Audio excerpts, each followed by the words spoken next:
I'm Michele Bacci, professor of medieval art in the University of Fribourg, Switzerland. And thank you so much for your invitation and everybody for participating. And please let me remind me once again of muting your microphones and of posting your questions in the Q&A box. I'm going to introduce Anthi Andronikou's book, Italy, Cyprus, and Artistic Exchange in the Medieval Mediterranean, published last year by Cambridge University Press. Anthi Andronikou is currently a university tutor and honorary research fellow at the University of St. Andrews, where she also received part of her training, which brought her also to Athens, Rome, Princeton, and Washington, D.C. Her focus is on medieval to early modern visual arts in their multiple Mediterranean contexts and in their mutual interactions. Her book is an adaptation of her PhD dissertation discussed in 2015. In many respects, this is a long-waited for work, which on the one side represents the culmination of a long-standing scholarly debate aimed at making sense of the role of Cyprus in the history of Mediterranean arts, and on the other, it goes well beyond the state of the art by proposing insightful perspectives for further research. On the whole, as it is especially tangible in Anthi's introduction, the text sounds much like a joyful cry of liberation from the art historical taxonomies that have long conditioned the interpretation of figural objects from the Eleusinian period in the island. It is without any regrets that the author renounces the notion of influence, a lamentable misnomer derived from medicine and astrology, used for centuries to conceptualize any form of cultural exchange.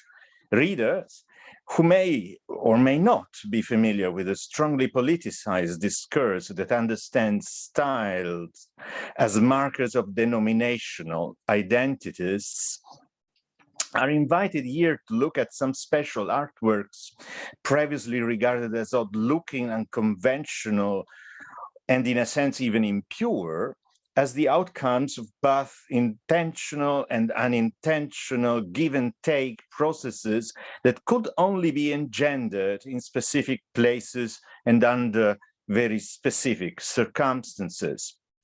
In particular, the book addresses the real Convitato di Pietra of any discussion of Cypriot medieval arts, that is, their relationship with Italy. In the past, advocates of the uncontaminated self-sufficiency of Byzantine painting were constantly annoyed by the mélangé character of so many icons and mural paintings. In such cases, the adjectives Italian, or even more generically, Western, were nonchalantly employed to classify those elements of style that were regarded as non-standard or incongruous. In much the same way as the word Byzantine was used, especially in Italy, to hint at all those aspects of 200 to 400 painting that were deemed not to be in consonance with authentic, also called authentic Italian arts. The author raises fundamental questions as to the multiplicity of artistic phenomena that are condensed in the words Byzantium and Italy, their multifarious and never unidirectional interactions with many cultures, and the different ways in which artworks of multiple origins and forms of multiple origins were adapted, transformed, assimilated, and invested with special meanings and functions in a spatial network that, going well beyond the boundaries of Cyprus, embraces the whole of the Mediterranean.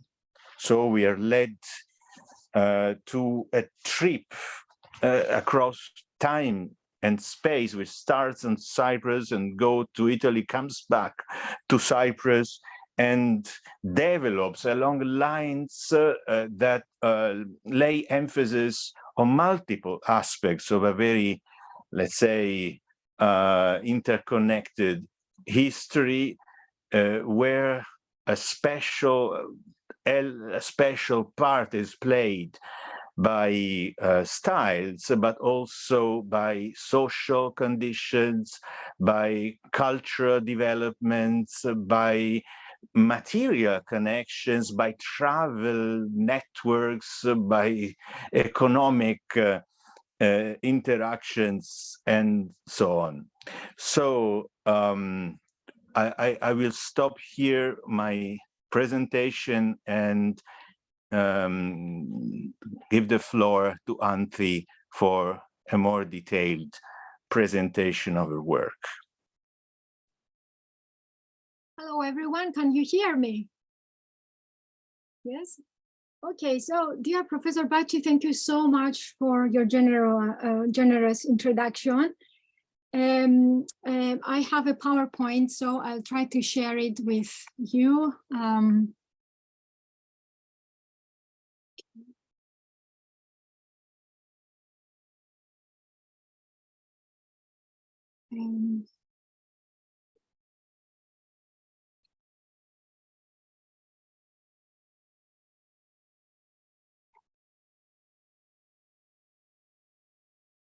Can you, okay. My name is Anthi Andronikou, and I'm the author of Italy, Cyprus, an Artistic Exchange in the Medieval Mediterranean. Before I start with my presentation, I would like to thank Dr. Petros Bouras-Vallianatos and the University of Edinburgh for this great initiative and for offering me the opportunity to participate in such a fantastic event. I'm also very grateful to Professor Bacci, to Professor Michele Bacci, for accepting to chair this session. Professor Bacci, this is a great honor for me. And finally, I'm very grateful to Dr. Beatrice Rell and her team at Cambridge University Press, who embraced my project from the beginning, for the excellent job they have done, and for having produced a very attractive and inviting book.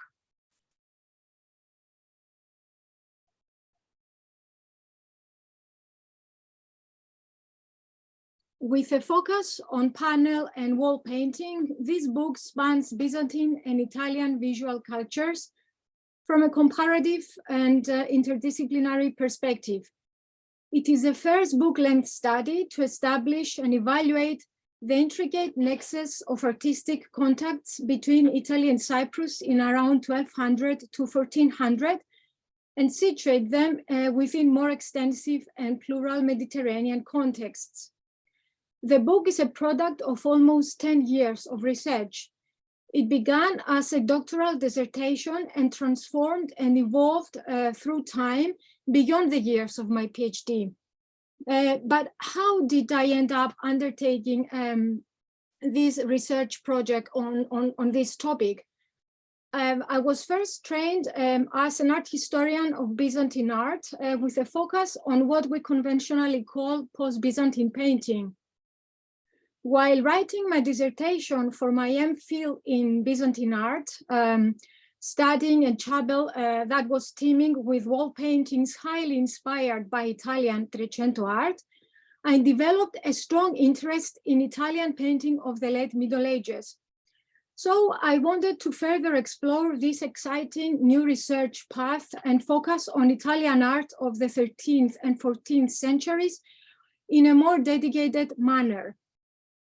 Enabled in medieval and Renaissance Italian art, along with semester-long stays in Siena and Rome and long trips to Apulia, Basilicata, and Cyprus, shaped the idea of the project. In a way, it was almost inevitable to eventually write a book combining my research ventures in both Byzantine and Italian studies. So just to give you an idea of the book's content, the prologue makes a critical appraisal of the topic by first looking at the wider negotiations between Italian and Byzantine arts, followed by a literature review on Italy, Cyprus, and Crusader art.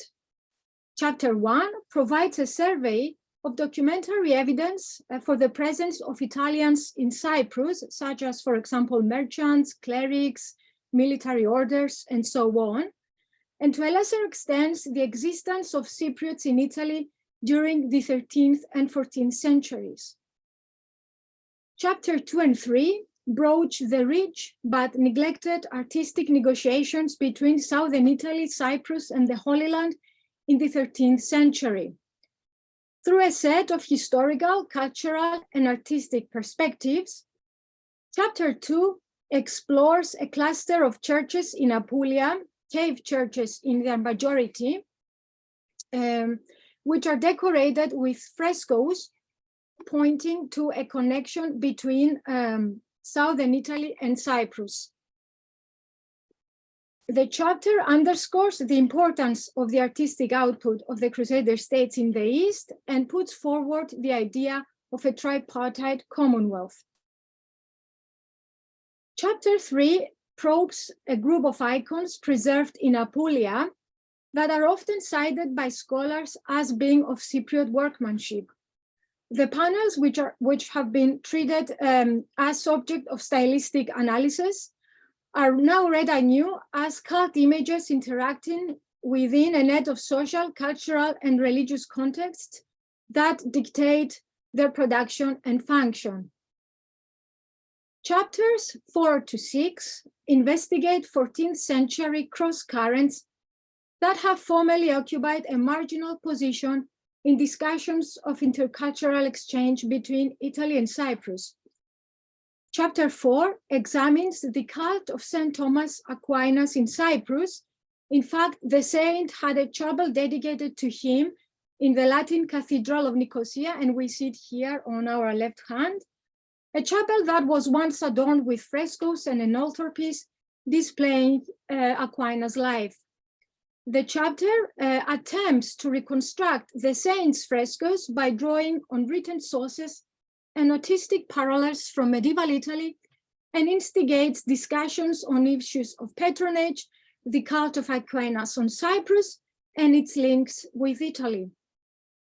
Chapter 5 follows the peregrinations of iconic King of Cyprus, Pierre I Lusignan in Italy, and his crusade propaganda in the chapter house of Santa Maria Novella in Florence. So far, the magnificent frescoes have been studied in relation to the concerns of Dominicans to combat heresy and mediate salvation. However, in this chapter, it is argued that in the scene of the crucifixion, a hidden crusade message, a hidden propaganda crusade message is conveyed. The chapter breaks new ground in discovering a yet unidentified portrait of Pierre Lusignan and two of his crusade propagandists. Finally, chapter 6 deals with a fascinating but little studied hybrid series of icons created by Italian painters working on the island. Through a close iconographic, stylistic, and linguistic and technical analysis, the chapter proves that the panels are linked to Trecento Venetian painting and also to local Cypriot aristocracy who sought political ties with Venice. 3 complementary appendices provide further information on issues discussed in the chapters. This monograph refutes the view of art as an abstract entity capable of little more than the transmission of and appropriation of visual patterns. Rather, it seeks out to the circumstances that generated platforms for artistic exchange, such as the movement of or symbiosis of people along with their artistic, social, cultural, and religious agendas. The story of Italy and Cyprus is more than a matter of mere stylistic classifications and trends. It is a mirror of parallel historical and social events. Thank you.